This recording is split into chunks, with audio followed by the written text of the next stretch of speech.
God'll get you for that one. Maude is owned by Shout Factory.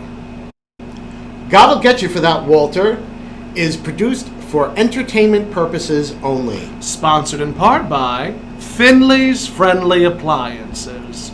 Hello, everybody, and welcome to another episode of God'll Get You for That, Walter. He certainly will. Yes, he will. My name is Tom Catt, and I'm joined by my fabulous co-host, Toni Homeperm. That's me. And today we went over the episode Maude the Ticket. Maude and the Ticket. Yes. And it aired October 17th, 1972. And what a hysterical episode It was very funny. We had guest stars. We had Vincent Gardenia as the judge. Yes. If you're unfamiliar, Vincent Gardenia played Cosmo in Moonstruck. With Cher. With and Cher. Nicolas Cage. Olympia Dukakis. And And also, in the courtroom, Louis Gus. Who was the bailiff. Who was the bailiff, who you might not recognize the name, but he played, he was the brother-in-law in Moonstruck. And also in one of the earlier episodes, he played a delivery man. Yes. He delivered the flowers to Carol for the big... Yes. That was in... Oh, God, why can't I think of the name of the episode now? It wasn't the double... No, not the double standard. But it was the episode that we just covered where Carol was dating an ex of Maude. An ex of Maude. Yes. So... The episode starts with sirens. As Maude is being pulled over for, naturally, a speeding ticket. Well, he attempted to pull her over. That's right, he attempted to pull her over. Maude was not having it. Maude was not having any of it. Maude waved at the officer. Maude was, doing everything that she can to, avoid this person. Yeah. And he ends up following her into her home. Yes. Because Maude ends up walking up to her door, and she's carrying the groceries. She's carrying two big, huge filled bags with groceries. And this officer is insistent upon getting her driver's license so that he can, issue a ticket for her. Right. And Maude is just not having any of it because, one, she has all of these groceries in it, and two, she has to go to the bathroom. The powder room. She has to go to the powder room. The powder room. And I've always been fascinated because I was trying to figure out why she was either going to the bathroom to, do what women do in the bathroom, or she was going to relieve herself. Right. And I was always trying to figure out which one it was, but then the line that she gives, I know God created trees, but he also had something to do with indoor plumbing. Yes. So I imagine she was going to just relieve herself. Yeah. Well, she says that, she's been at all these grocery stores. Bohack, the A&P. Yeah. And she's been out all day, and obviously there was no bathroom. But the funniest thing is she's trying to get the keys to open the door, and she hands the groceries to the cop. She hands the groceries to the officer. And he's holding them. Yes. This older woman is handing you... Now, it is important to note that the officer is a young gentleman. Yes. We find out that he is 26 years old. Only 26. And he's, in the eyes of an older woman, a young man. A baby face. A baby face, which is important to note. So the officer's name is Officer Cosgrove. We don't know much more outside of that name and how old he is. And when they go in...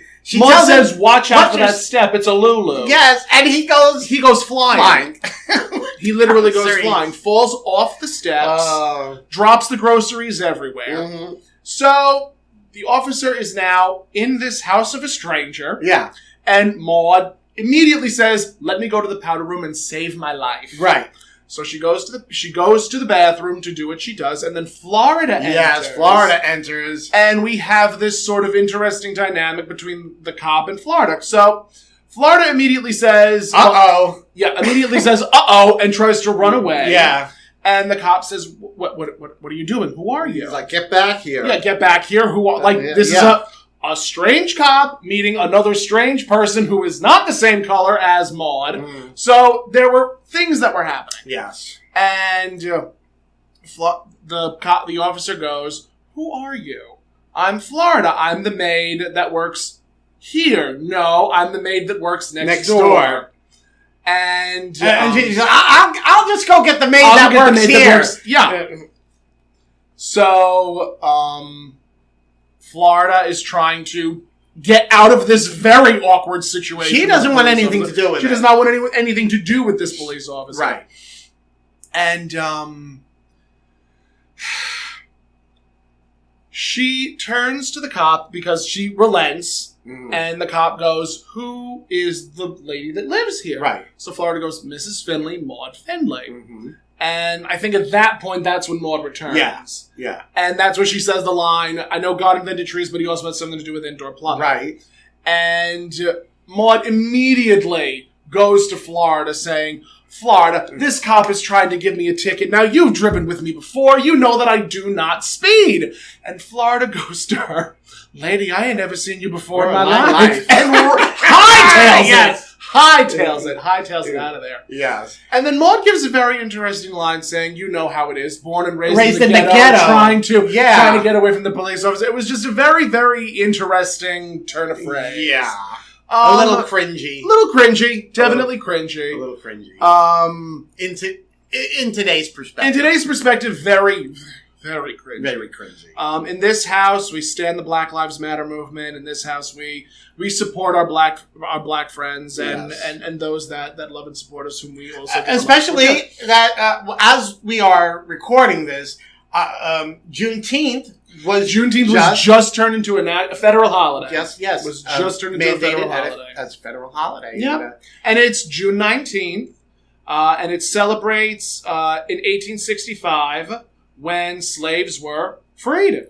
Well, I think it's specifically there was one area in Texas where I think it was 2 years after the Emancipation Proclamation, these people they I guess the news was being kept from them that they had been freed. Yeah. So, yeah. Oh, Texas. Yeah. Oh, Texas. Not a place I have any desire. Not a place I have any desire. Do you know what they just did in Texas? No. They made a mandate so that you have to keep your thermostat at 82 degrees. Really? Because of gridlock. Oh. Because of their troubles with their power grid. The power grid, yeah. Well, I mean, that was from what I've learned in Texas, they have their own structure. They have their own. Right. They are independent of any place outside of Texas. It is a big state. It's a very big state. And for Ted Cruz. We don't like him. He doesn't get any lemonade. No. Just really what's going on in Texas is it's upsetting. Yeah. It's really upsetting because what is happening there should not be happening. They should be able to start developing their own power grid, start connecting their power grid to outside states and whatnot. Yeah. And it's upsetting. It's genuinely upsetting. Yes. But we're not here to talk about politics or Ted Cruz. We're here to talk about Maude. Not in this episode. There wasn't a lot of politics. This was actually a very sitcom-y sitcom episode. As far as Maude episodes go. But you do need that balance. So there was definitely a good balance of seriousness and cartoonishness. Yeah. And I was very. This is again another one of my favorite episodes because it does that balancing act very well. Yes, it does that balancing act very well. Mm-hmm. So obviously Maude is getting a ticket. Officer Cosgrove clocked her at doing a 34 and a 30, which miles per hour. We've all done that before. We've all done 34 and a 30. We did it today. Sometimes we even do 50 and a 30. As long as there's no police officers around, you're fine. On Long Island, the speed limit is really it's considered a suggestion. How many people do we know that actually drive 55 on the highway? If you only drive 55 on the highway, you're going to have somebody behind your tail, pressing on the horn for you to get out of the way. So that they can do 70. Exactly. Or 80. Exactly. Or 90. Yeah. That's especially on the LIE. Yes. Which is why I don't really like to drive on it. Oh, yeah. I'm not. And my husband yells at me. He says, "You're driving like an old lady." I'm like, I am an old lady! Well, I don't know about that. But I'm like, I don't have any points on my license. My license is clean. I don't have any speeding tickets, accidents, anything. And that's me knocking on the wood. That's knocking wood. I do want to keep it that way. Yes. So. Oh my goodness. So let's see.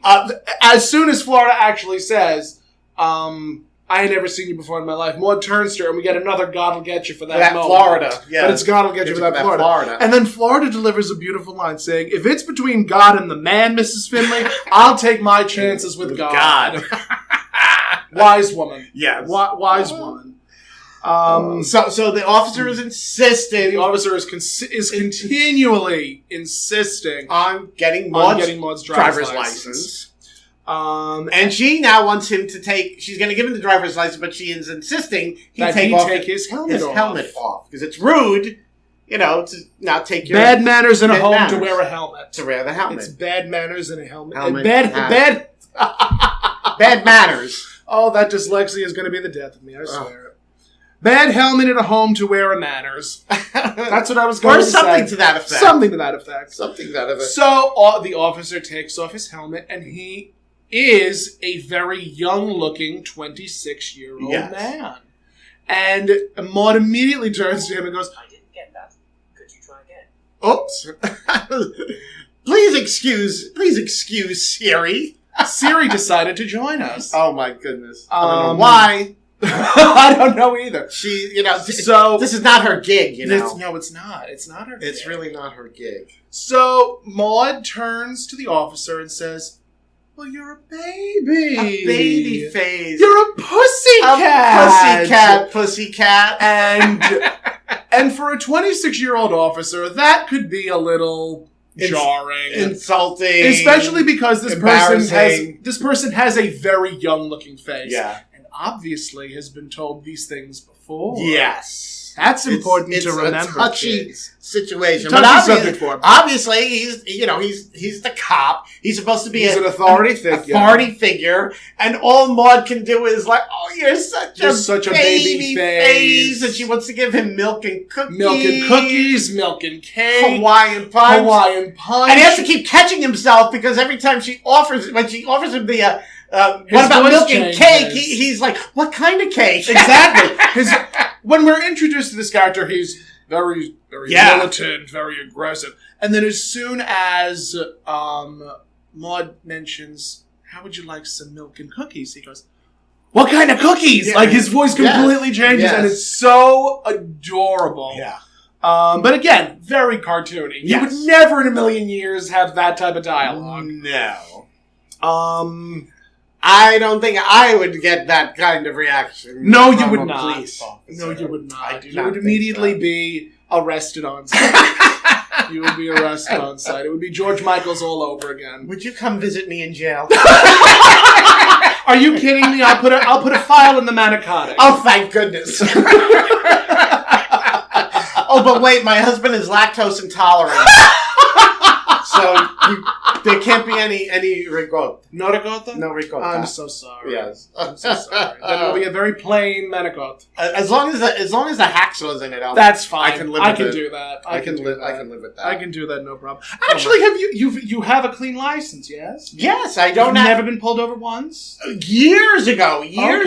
But as it stands now, for the past 20 years. All right. No tickets or anything. I've only had a few run-ins with police officers. And every time I've had a run-in with the police officer, my heart just is jumping out of my chest. I know. There was one time it was me and a group of friends, and my friend was driving pretty recklessly.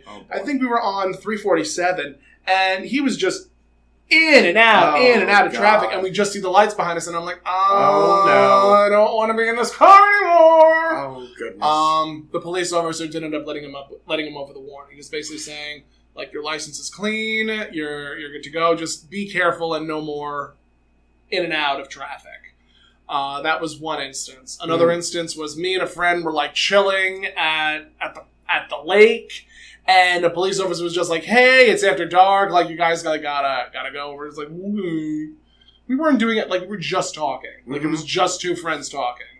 And the police officer was just, again, let us off the word. But again, jumping out of my chest. I did cry my way out of getting a ticket once. I want to hear this story. I was working at Blockbuster. And this must have been a while ago. The Blockbuster that used to be right in Hauppauge. Okay. I used to work at that one. It was like I had my regular job, and I was also working, because the two job struggle is real. Because you can't live on Long Island unless you've got at least multiple jobs. That's correct. And it so happened that where that Blockbuster was, you weren't supposed to exit. There was a light there, and you're not supposed to make a right on red. But everybody there did. It's Long Island, no right on red. Signs on Long Island are suggestions. They're suggestions. They're not the rule of law. They're not the rule of law. So anyway, it was like I'd had a bad shift. Mm-hmm. Like I found I had to work on Christmas Day. Yeah. And I was after we closed and I'm exiting, I did a right on red. As you do. As I do, and I'm driving away, and then all of a sudden there was the lights behind me. And I tell you, that is the most anxiety-inducing feeling when you just start to... There were times when I'm driving on the LIE, and I'm just I don't catch myself fast enough, and I realize that I'm doing 70 in a 55, and I pass a state trooper, and I'm like... Yeah. And then you hope... But you know what? They're really looking for the ones that are going close over 90. That's the one good thing about doing 65. Yeah. It's you're not really that worthy of a target because, they get... It's like a higher fine ticket for somebody that's doing 80 or 90. So that's kind of how it works. The faster you're going, the more points you get on your license. The more points. And the higher is the fine. That's right. The higher is the fine. But now let me tell you what happened. I was going to say, we're not done yet. I need to hear this crying out of a story. So I get pulled over. And it's a female officer, and I'm getting my license, and I'm like, officer, did I do something wrong? And did I do something? And she's like, you made the right on the red, and then I was like, and I'm like, and I see the thing is, I had I think I had a point on my license, and if I got more points, then that stupid point, it stays on there, and it takes longer for the points to come up. And so I just started crying. I was like, oh, officer, you have to understand. I work, and I had still the Blockbuster shirt on. I work at Blockbuster. See, here's my shirt. And I just found out I have to work Christmas Day, and I'm not going to be able to see any of my family. And, and she was like, oh, okay. She went, she took my thing and she went back to the car and then she came back and she's like, listen, I'm gonna let you off with just a warning. I was like, oh, thank you so much. Tell Tiny Tim I won't be home for Christmas. Yeah, and she's like, but you can't turn on, you can't make a red there anymore. I was like, I swear I won't, never again. I swear I was just so upset and I got out of getting the ticket. And, you know what the funny thing is, I was, and it was all an act. I'm sure it was. But I didn't care. I got out of the ticket. You, a natural-born performer. I know. And the Academy Award for Best Actress goes to Joan Crawford. Goes to Joan Crawford. And I got it, but I did get out of the ticket. And that was all I cared about at the end of the day. At the end of the day, that's really all you need to worry about is just getting out of the ticket. I got out of it. I don't know. I've never been able to accomplish that feat again, but I've never had to try. I sincerely hope not. I hope not. My hope and my prayer is that neither of us ever have to go through that level of nonsense. I pray. Oh my goodness. But now Maude she's protesting her innocence. She's protesting her innocence that she wasn't doing 34. I'll swear on a stack of Bibles I do not speed. I Bibles. Just swearing up and down that she does not speed, that she is just a sterling driver, that she is just the best driver in the world. No speeding, no prior, whatever the case may be. She's just speaking a line of terms. And that's when Carol then comes in. That is when Carol. And she also needs to get into the powder room. She also needs to go to the powder room to relieve herself. That was a theme. That was seemingly a theme with the show. Yeah. With this one episode. And when Maude tells her, that what's going on, she's like, another ticket? So apparently, Maude is not so squeaky clean as she seems to think she is. As the lady protests. No, but it was absolute. Just the delivery in that line. Another ticket. Another ticket. Oh God. And Maude ends up trying to. Maude was trying to, get Carol on her side, and Carol was like, "I have to go to the powder room. I can't defend you right now." Right. So Carol ends up saying, like, "I just cannot believe that you're getting another ticket." Right. And Officer Cosgrove goes, "She was exceeding the speed limit, ma'am." Yeah. Like, just trying to, I guess, play up the machismo. Just play up the machismo a little. He laid it on a little thick. A little, yeah. Well, he had to overcompensate for the baby face. For the baby face. That's right. Pussycat. He had to overcompensate for the baby pussycat face. How can a baby pussycat face and a chicken heart live in the same body? Unbelievable. So now he's insisting Maude sign the ticket. She doesn't want to sign it. And he's telling her, well, she can still you can still protest your innocence. You can still protest your innocence. Go to traffic court. Go to traffic court, do all that fun stuff. It's just that I think that's what it usually is. Like, regardless of what you're in, you still have to I don't know if you have to sign for anything anymore, but you probably do. I think you still have to sign for it anyway. Sure, yeah. And it's not an admission of guilt. Right. And that's what the officer was trying to tell him. Like, this isn't an admission of guilt. You can still go to court and do what you have to do in order to get the ticket reduced or thrown out. Or dismissed. Right.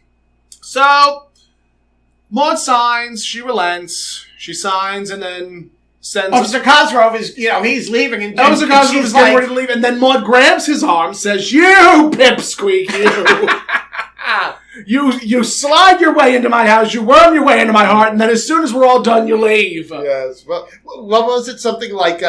Biff, bam, thank you, ma'am. Biff, bam, goodbye, ma'am. Goodbye, ma'am. Yes. Just overacting now. And again, just another one of the things that I love about B. Arthur is Maude. Yeah. Just overacting to her heart's content. And that's how she ended up with the Emmy. Yes. That's exactly how she ended up with the Emmy from Yes, it is. But yes, the officer ends up leaving. Maude ends up saying, like, "How dare you? You do all of these things, and then suddenly, like, you get what you want, and then you leave me." Yes. And then as Officer Cosgrove leaves, Maude goes, "And I tricked you! I never had any Twinkies!" That's right. That was one of the treats she offered. One of the treats that she offered. There was Twinkies and milk cookies, cake, Twinkies, Hawaiian punch. Twinkies. Would you ever offer a police officer anything if they're pulling you over? Oh my God, no. I'd be too scared. Oh yeah. I would be too worried that if I do something, something's going to happen and I'm just going to end up on the 6 o'clock news. Yeah, with you it'd be like, "Oh, you're trying to bribe me now, huh, man?" But that's true. That's true. And bribing is another theme of this episode. Oh, yes. Bribery is another theme of this episode. Yeah. So now Walter and Arthur coming back from golfing. Have you ever golfed? I just can't. I can't get into it. Yeah. My uncle used to take me and my brother to fields, not fields, but to a putting green, or putting green, something to that effect. Yeah. With the big netted fence. And I'm sorry, it's like golfing to me is just it's so boring. White men in hideous pants. Boring. Just and so boring. Plaid.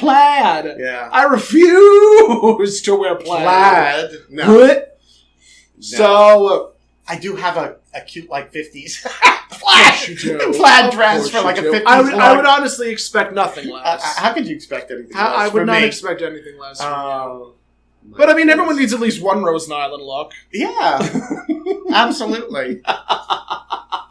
Absolutely. So they come back from a game of golf, and Walter and Arthur obviously saw the officer leaving. Yes. And Walter's just like, "Arthur, why don't you ask the question? I'm kind of scared to do that." So Arthur goes, "Hey, there was an officer leaving. Like, what was that about?" Mm-hmm. And then Maude goes, "In a city teeming with crime and all these things, I have just been given a speeding ticket." Mm-hmm. And Arthur, of course, being Arthur, says, "And you're such a sterling driver, Maude." Yes. Just going over all of the citations that Maude has garnered from, broken U-turns, illegal U-turns, parking in a spot that she shouldn't be parked in. Of all of these things that she's done, it was the speeding ticket that really pushed her over the edge. Yes. And then we come to find out, as Carol enters, that, because Walter even brings up, I don't think you can afford to like not challenge this. Because she has 8 points already on her license. So and with the speeding ticket, it's a 2, puts her up to 10 licenses suspended. Yep. What is it in New York State? I don't know. I worked for a lawyer for a brief period. I think it was only like a month and a half. And I think it was over 12. I think that may be over 12. Your license is suspended. Could be. Yeah. Because we had to deal with a lot of like taxi drivers and residential drivers, and they would all do stupid stuff. Yeah. And then they would end up, having to pay off these tickets, and it became a diabolical situation. Yeah. Just be careful on the road, kids. We're advocating for safe driving here. Yes. Especially don't drink and drive. Please do not drink and drive. Don't drink and drive. That is mentioned a number of times in this series where people just drink and drive. Yeah. And, that was okay in the 70s, but it's not okay now. No. Big no now. Please do not drink and drive. I cannot say that enough. Yes. So now Arthur starts on his spiel about wanting law and order to help out and fix the ticket. Not only the conversation that happened, even was it after the Arthur suggest? No, it was after Arthur suggesting to fix the ticket. Yes. And so Arthur suggests that I can make a phone call to a friend who knows a friend who knows whatever the case may be, and we can get the ticket either knocked down or dismissed completely.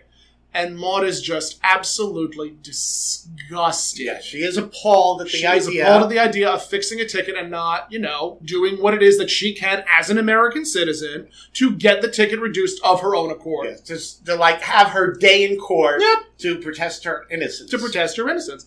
And Arthur goes, well, that's just your liberal mentality. That's just... right. Liberals are always against law and order. And he goes off on this stupid rant about how you have law and order and how, the police are around to protect...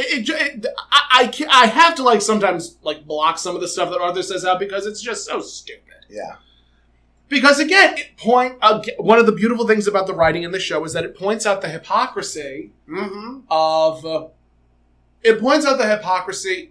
what each side is saying. Whether you're a liberal, whether you're a conservative, it points out the hypocrisy of both of those arguments, and it does it in a way that makes you think. Yeah. It does it in such a way that makes you think. I cannot recall exactly the specifics of it, but even at the end of Arthur's argument, Carol and Maude were just... Carol, who's usually the logical one, says, you lost me somewhere. You lost me somewhere in that argument. Yeah. And that's not the first time that's happened, where, Arthur will go off on these conservative Republican tangents, and then they'll end up saying, just, Arthur, you lost me. You lost me somewhere in the argument that you were trying to have. And the point that you were trying to make, it just did not make any sense after that point. Right. And they never did that with Maude. The only way they did it with Maude was in the actual storyline. The storyline was how they pointed out Maude's hypocrisy. Right.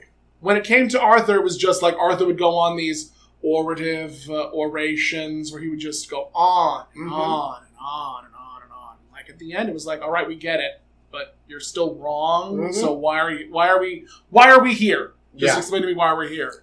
But yeah, so everyone wants the ticket fixed, and especially Walter. Walter definitely wants it fixed because, again, he doesn't. What did he say? You're gonna if your license is suspended, you're gonna have to go to the street corner and you're gonna have to hitchhike, or you're gonna have to take a bus. And then Maude says, Carol, make me a sign. The A and P or bus. A and P or bus.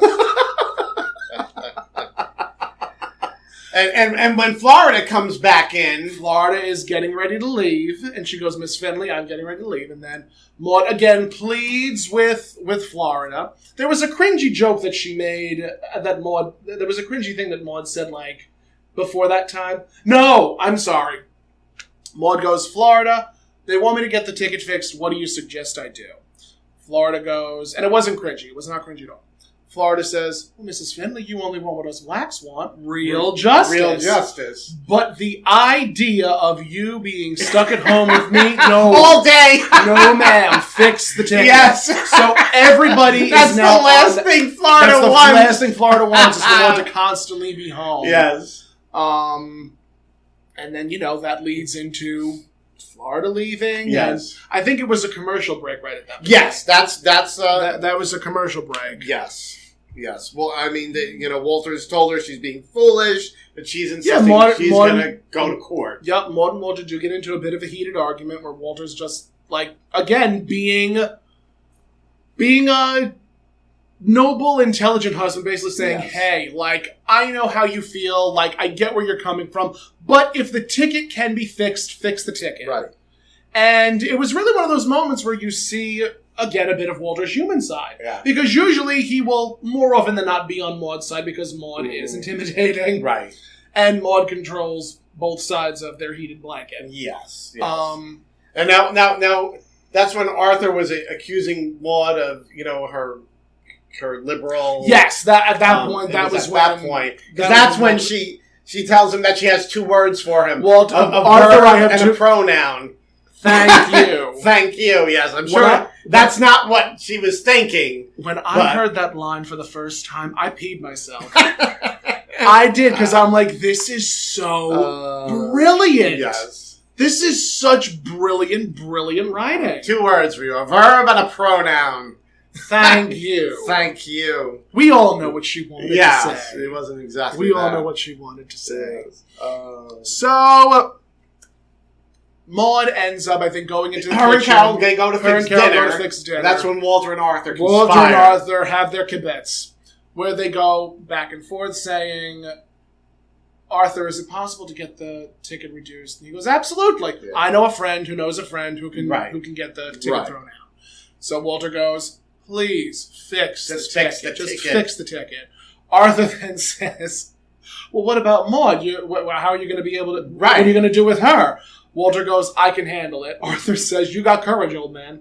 Yeah. And Walter says, I'm just going to blame That's you right, for I'm just it. going to blame you for it anyway. Arthur goes, how are you going to get out of it? Yeah. Walter goes, simple. I'll just blame you. Just blame you.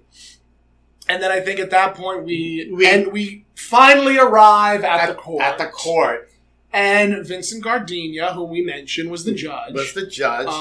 Louis Gus was the bailiff. And as soon as we saw the two, as soon as we saw the both of them, we just said oh my God, look at this! It's a Moonstruck before Moonstruck. Before Moonstruck, I know. And apparently, Vincent Gardenia is playing Judge. What was his name? Judge Motorman. Judge Motorman. Yes. And it looks, from the onset, it appears that Judge Motorman is a tough judge. He's a very hard, very strict judge. He's giving a tongue lashing to I think a young kid. A defendant. A defendant who was also... was it also a traffic violation? Yeah, because it was all traffic court. All traffic court, that's right. So he's, laying into this young guy. And if it was up to the judge, he would throw the book at him. Right. So Maude is already like... Uh-oh. Oh, dear. Yeah. I'm in for it. Yeah. And the bailiff calls... Maude's case. And Maude goes up to... The judge calls Maude up to the stand. Right. And the judge basically, in no uncertain terms, says, we're fine. It's all good. Go home. Yeah. And Maude is just very, very taken aback by that. Now, first and foremost, if I was Maude... Mm-hmm. I wouldn't have cared. I know. You want to throw this ticket out? By all means, toodaloo, go with God, and don't take any nickels. I would have been like, so long, see ya, peace, deuces. But Maude being Maude, wants her day in court. Absolutely. Yeah. So just the dynamic between Vincent Gardenia and B. Arthur was so good. Yes. I desperately wanted Vincent Gardenia to guest star more on Maude. But I think this was the one and only time. It was the one and only time he was on. Yeah. And what a funny actor. Yes. What a funny character actor he was, man. If you're unfamiliar with Vincent Gardenia's work, yes, he did play a couple of bit parts. He was also in Moonstruck as Cosmo. Little Shop of Horrors. That's right. Yes, he was in Little Shop. Yes. I'm trying to think of what else he did. I literally I pulled up the IMDb. So many. If you look him up on IMDb, there's so many what a things great character that actor he did. And he did not hold back in this episode. No, you saw a lot of his genius. He was over the top when he was on the. But Maude is like, but I don't understand. Is it anything I said? Well, the thing something I did. The thing was, it started with Maude basically saying, "Good evening, good afternoon, Mr. Motorman. I see your plaque on the outside. You're very big around here, big man, or something like that." Maude is thinking. Trying to butter this guy up. Am I really getting left off the hook because I was trying to ingratiate myself to this man? And of course, the judge was like, I understand where you're coming from. No, it had nothing to do with you complimenting me. It was just, this was all taken care of. And Maude is putting, it's taking her a little bit, but she's putting the pieces together. Yeah. And she finally realizes that this is a fix. Yes. And as soon as she says the word fix, the judge goes crazy. Like, don't say that word. Don't say that word. And I'm literally trying to think of like where we go from there. But it really is. Well, then we get into his explanation. Yes. That his daughter, she was a tennis court. Rodney, I think so. Rodney, and it's like. Mr. Rodney. Was it Rodney owed Arthur a favor? He owed Rodney the favor, and Rodney owed Arthur the favor. So that's how it progressed so Arthur was calling in his favor to Rodney, and Rodney was calling in his favor to the judge. And that's how Maude's ticket was getting fixed. Squashed. Yes, and I love because the judge's daughters play tennis on the Rodney court. Yeah, and it's expensive. And I loved his explanation. Mm-hmm. I don't have a tennis court, Mrs. Finn. Right. Like, we don't make enough money in traffic court. Mm-hmm. Supreme, yes. Probate, no. Traffic, never. Right. Just such a funny delivery of that line. Yes. I loved his character. And now Maude tells him that, she's heard his argument, and she is... The way that she was describing it was as if she was the judge. She's heard his argument, and she's ruling against it. And he just breaks down. Yeah. He breaks down completely. So... Because he doesn't have a choice. He doesn't have a choice. He owes Rodney, and that's the only way he can get out of owing Rodney, despite... what Maude is asking for. Yeah. Because Maude doesn't care who you are because she is so self-important. Exactly. And everyone better know it. Oh. So, Judge Motorman relents. Yes. Says, all right, on with the show. Yeah. So they call Officer Cosgrove. Yes. And... the judge is trying to get Officer Cosgrove to basically say, just throw it out. Yeah. What are you trying to be? He's grasping at straws. Very much grasping at straws. Officer Cosgrove to admit that, he made a mistake. They're talking about, and he says like, I've seen you motorcycle cops and he like, he bounces. Yes. He bends over. He bounces and he's shaking his butt. I think that may have been the first incidence of twerking. That may have been one of the first instances of twerking on television. So Vincent Gardenia, it looked like he was twerking. Looked like he was twerking in simulating a motorcycle cop on the motorcycle. The speedometer, they bounce. They jiggle. That maybe the speedometer was bouncing, so it really wasn't 34 in a 30 mile per hour zone. Yeah, maybe have been 30 and a 30 and a 30. Who knows? Yeah, right. So Judge Motorman is trying his darndest to get Officer Cosgrove. And he brings up the point about the chicken something again. What, are you trying to be a chicken or something? Yeah.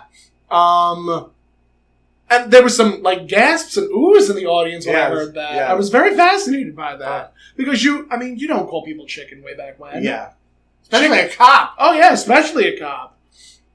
So Officer Cosgrove is just like, no, she was exceeding the speed limit. I'm here to, give my side of the story. This is what happened. And he is giving in great detail at 5:35. Right, I caught the time he was giving. Just going over everything. The street names that he was going down with her. Just going over everything in great detail. And Judge Motorman is just like, yeah, sure, whatever, I don't care. He's like, he's getting frustrated because he just wants this thing to be thrown out already. He needs this thrown out. So, now it's time for Maude to cross-examine Judge Cosgrove. Judge Motorman calls Maude to the stand, and you don't see that very often. You don't see people testifying for themselves. No, in traffic court, you can testify for yourself, can't you? You can testify for yourself. Excuse me. Like in something like small claims traffic court, you don't need a lawyer. You wouldn't have a lawyer. No, that's right. No, because my family members have gotten tickets, and like every time they do, I'm like, do you need somebody to go and support you? Because I could be there. And then they tell me no, because you're going to just jump across. And I'm like, you're right, I probably would jump across. Oh, Lord. Oh, I'm evil. I'm vicious. I come off very kind and sweet. You wouldn't last long in women's prison, you know. I mean, it might take them a few months to realize. It'll take them a few months to figure out. And then they still might not let you go. Might not. Maude is the new black, apparently. Or orange is the new Maude. Orange is the new Maude! Oh, we kill us. We are just a funny couple of queens, friends. Now, one of the things that was funny is when Maude is cross-examining Officer Cosgrove, he's like, "How can you be sure it was me?" And he said, "Well, I never forget. Couldn't miss your gray hair." And Maude turns to him and goes, "Watch it, Cosgrove." Yes, because evidently the thing was, Maude never wanted to dye her hair. Right. She felt that dyeing, she never gave into traits that were vanity.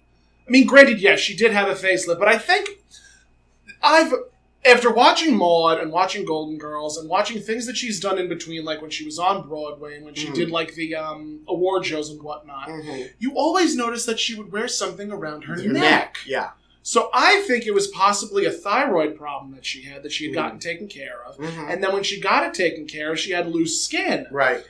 One of the reasons why she ended up, if you're paying attention to these things like I do because I'm crazy,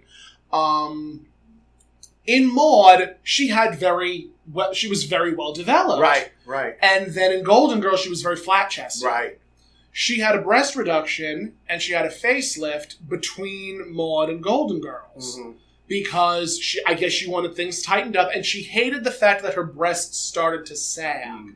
And I think she told a New York Post, she was interviewed, I think, by the Post, and she had said one of the things that I hate about, one of the reasons why I had my breasts one of the reasons why why she had the double mastectomy was because she hated lifting her breasts and cleaning under them, because it just, when you get old and you end up having... Yeah, things start to go gravity south. Decides to take its toll on you. Gravity is a cruel mistress. Yes, she is. I have yet to have that pain befall me. But it'll happen. It'll happen as it does to all of us. And I will be there to point it out. I will make sure you are aware just how saggy you are becoming. Yeah. I know someone else who will, too. Oh, my God. She'll do it with a smile on her face. Yes, and a cigarette. Do it with a smile on her face and a cigarette in her mouth. Yes. Oh, my goodness gracious. So now Maude starts with the pussycat. Yes. And Officer Cosgrove immediately goes on the defensive. Yes. You saw how angry this actor got. And he's like, don't call me that. Yes. Please don't call me that. I get it from all you women drivers. Yes, the women drivers. He calls out women drivers, and Maude immediately says, "You have it in for women drivers." And he goes, "No, I have friends who are women drivers. My mother's a woman driver." And that's the moment when Maude says, you just see that Maude knows. I even wrote down, Maude uses psychology to break Officer Cosgrove. Yes, completely and totally breaks him. So she says, "Your mother calls you babyface, doesn't she?" And he again immediately gets on the, who told you that? Because when I find out who told you that, you wait and see! Yes. And he cracks. He loses his composure. Loses all composure. Yeah. Turns to Judge Motorman and says, yes. Your Honor, I'm in no composure to stand right now. Yeah, yes. Speedometers, they jiggle. And he just relents to everything. And the judge is like, so she was only going 30 and she was only going 30. Officer 30 Cosgrove says maybe she was going maybe even 30 a little less. The judge goes even less. Even less. I wish things like that actually happened in real life, but that's a fallacy. And I just remembered his name in Little Shop of Horrors. Mr. Mushnick. That's it, Mr. Mushnick. Mr. Little Shop of Horrors. Little Shop. So sometimes it takes a while to reach the gray cells. I was going to say, that's another thing that gravity find the information, but it's there. It there. Exists. Mr. Mushnick. So, the episode does continue. Oh, it gets better, friends. Yes, it gets so much better. Yes. So, Officer Cosgrove gets off the stand. Judge Motorman says, case dismissed. Right. Thank God. Yes. Everything was squared away. Everything was taken care of. Yes, because now he doesn't owe... Now he doesn't owe Rodney. He doesn't owe... Does not owe Rodney the favor. They're set. So... Maude goes to the judge saying, like, thank you for allowing me to be a part of the judiciary process. Proving her innocence. Making sure that there's room in this country for one law and no what was the word that she used? No favors. Right. Yeah, sure. She's continuing to ingratiate herself and just continuing to like blow smoke, but she's believing all of this. Yeah, she's completely and totally believing all of this. Hook, line, and sinker. That's right. Hook, line, and sinker, indeed. Mm-hmm. So. Everything's squared away. The judge goes into his chambers.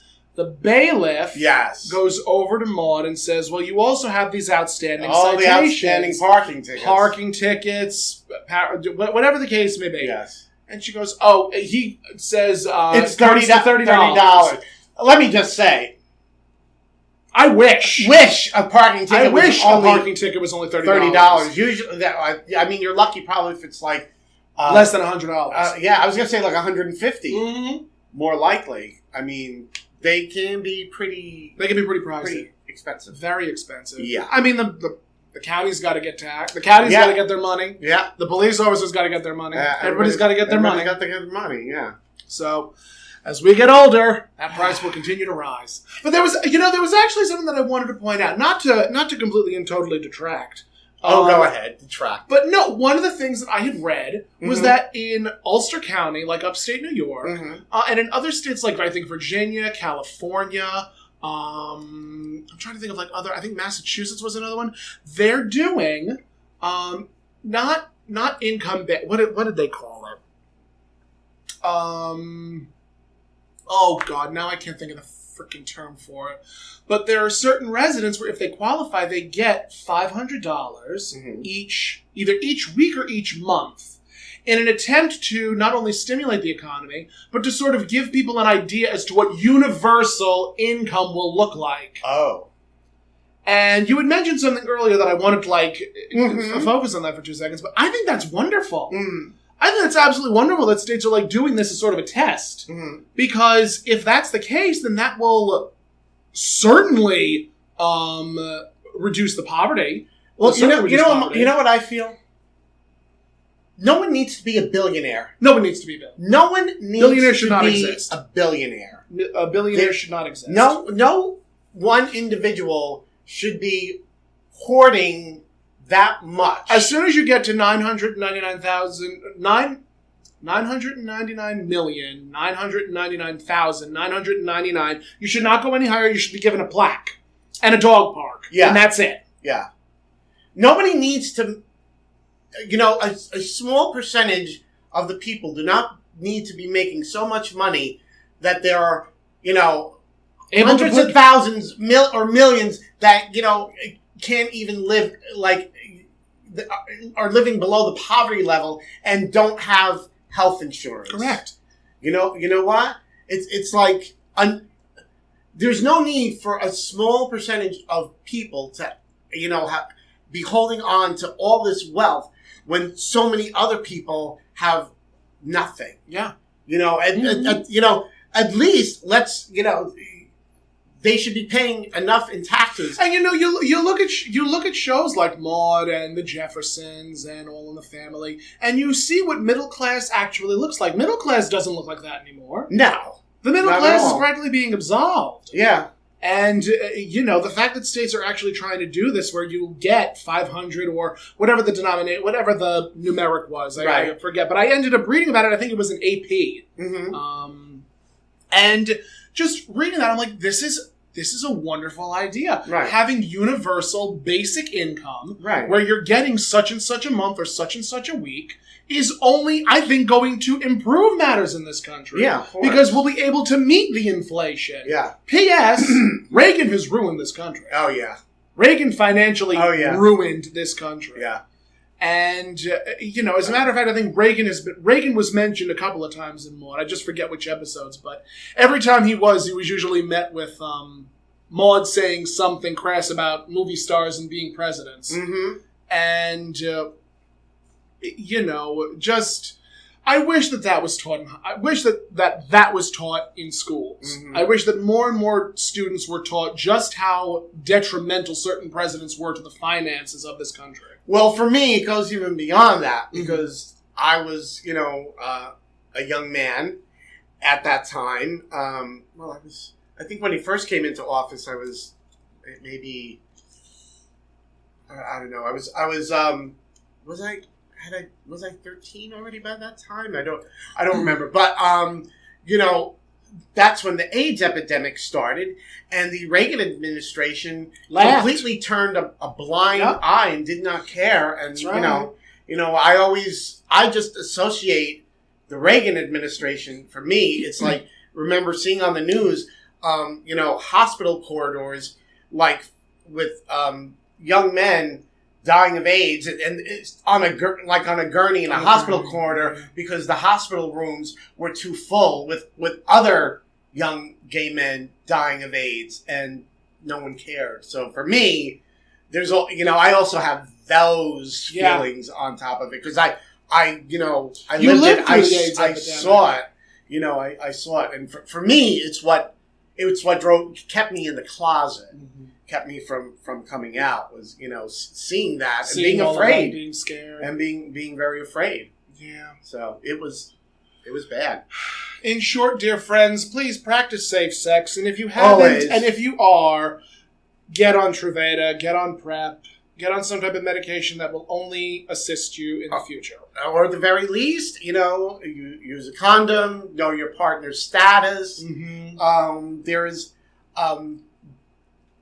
no. I was going to say in Maude specifically, there were no episodes based around the AIDS epidemic. It was just too early. It was way too early. It was way too early. I think the last episode was in 1978, so that we were years away from the AIDS crisis. But they do have episodes featuring a storyline based around homosexuality. Yes.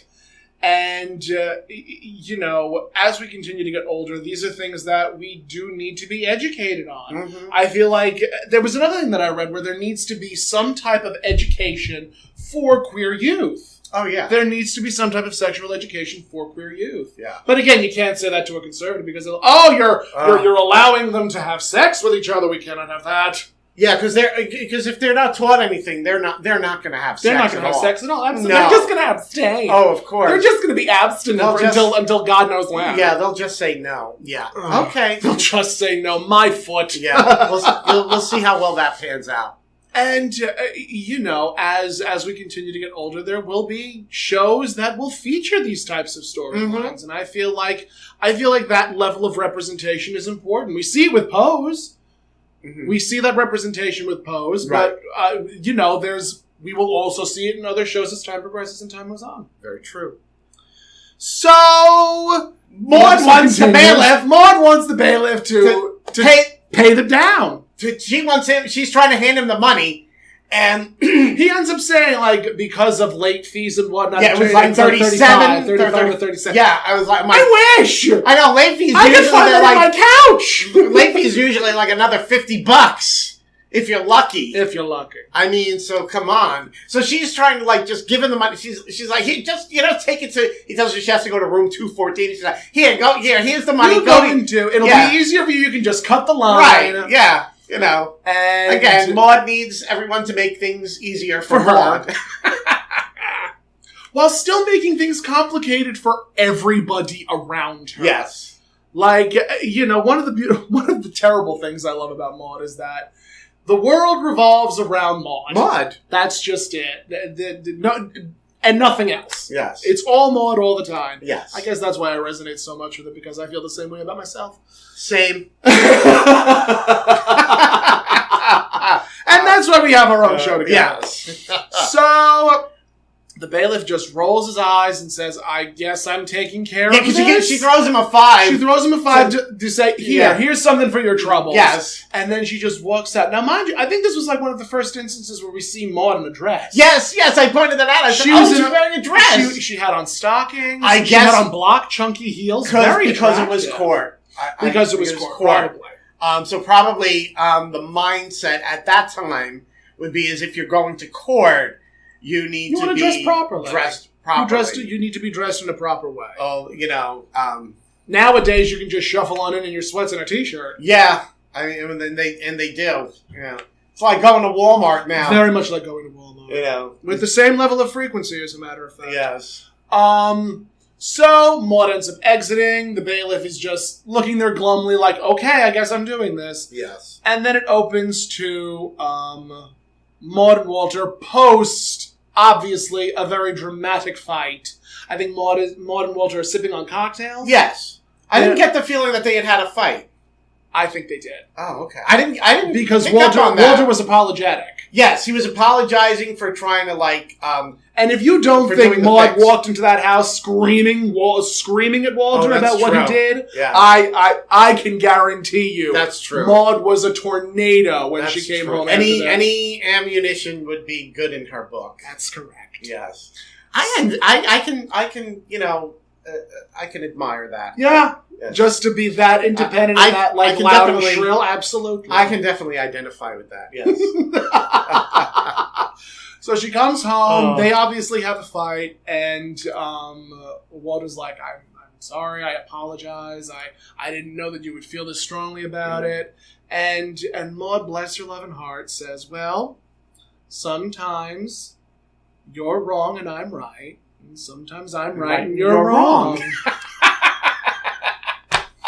And the pause at the end where, like, there's no camera zooming, but Maude is looking down at her drink, and Walter is just shooting daggers at Maude. Like, you said that, didn't you? That reminds me of when I'll tell my husband, I'll say, hun, what's yours is mine, and what's mine is mine.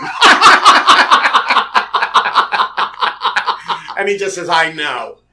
Yeah, sometimes you just have to relent for the greater good.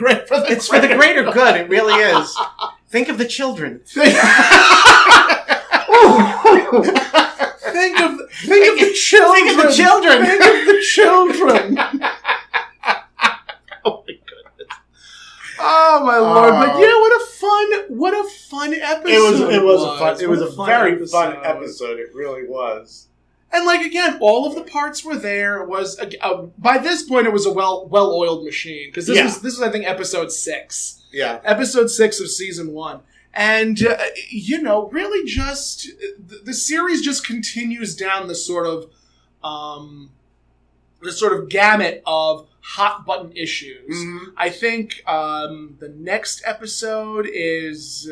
If I'm not mistaken, I think the next episode might be, if not Maude in the medical profession, then it might be Maude's Dilemma. I don't know. Because, Maude's Dilemma was definitely, that was the episode. That was the episode. That's sort of the defining moment of the series. Yeah, the entire series really has carried the weight of this episode for so many years. Yes. And again, I genuinely think it's one of the reasons why Maude has not done well in syndication. Because as soon as you hear Maude, it's like, oh, the abortion show. The abortion episode. Like, yeah. I don't, it saddens me just because we're missing out on such brilliant television. Yeah. And that's why we have this show, friends. Yes. Let me just double check because I'm crazy like that. Well. Nope, it's Love and Marriage. Which Okay. I don't know what that is. But I'm sure if we're 3 episodes out. 3 episodes out from Maude's Dilemma. That's something to look forward to. That's something to look forward to. I am really excited to go over Maude's Dilemma just so that we can go over the stigma that surrounds abortion. And again, just go over how important that episode was at that time. There may have to be a 2-part. Oh, it's definitely going to be a 2-parter because it was also a 2-parter. Oh, it is a 2-parter. It is a 2-parter. It's a 2-parter. That may have to be because that's it's a lot. It's a lot. It is a lot. So it's a lot. Get prepared, people. Be prepared. Be prepared. But yes, thank you for joining us on another episode of God Will Get You for That, Walter. If you would like to follow me, you can at ThatTomCat on all forms of social media. You can also find me at ThatTomCat.com. And if you would like to follow my darling co-host, you can at ToniHomeperm.com. And of course, that's Tony with an I. Still have to work on that. And of course, on Facebook, you can find Toni Homeperm. And you can also find God'll Get You for That, Walter. On YouTube. And Facebook. And Instagram at Findley's Friendly Appliances. And you can also email us at Findley's Friendly Appliances at gmail.com. Yes. So there's no reason not to be able to get a hold of us. That's right. We're there. We're always there. We're always waiting. Please message us. Comment, like, subscribe, all those good things. And we will see you on another episode of That'll Get You for That, Walter. Good night.